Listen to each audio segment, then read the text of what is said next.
Hi guys. So இன்னைக்கு வந்து என் ஹஸ்பண்ட்க்கு ஒரு சேலஞ்ச் கொடுக்க போறேன். Cold water drinking challenge. ஆனா ஒரு ட்விஸ்ட் இருக்கு. என்ன ட்விஸ்ட் இதுல? I'll let you know. So open the bottle first. Okay. Open the bottle. இப்போ பாட்டில் ஓபன் பண்ணிட்டு அதுக்கப்புறம் இந்த ரெண்டு கை இது புடி, இந்த மைக் புடி.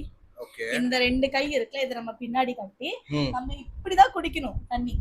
கை யூஸ் பண்ணக்கூடாது, அப்படிதான் குடிக்கணும். கை யூஸ் பண்ணா என்னை வச்சு ஒன்னும் காமெடி கிமெடி பண்ணலையே. அது கோல்ட் வாட்டர். ஆமா, கோல்ட் வாட்டர். ठीक है, चल स्टार्ट.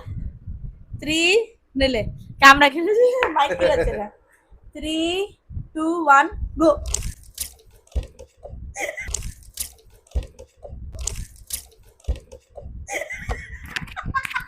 சரி, நான் செவனே தானா போய்க்கிருந்தேன். யாரு வம்பு தும்புக்காச்சும் போனதா? கௌரவம் கௌரவம்னு என் கௌரவத்தையே ஆரம்பிச்சிட்டீங்களா? How is the challenge?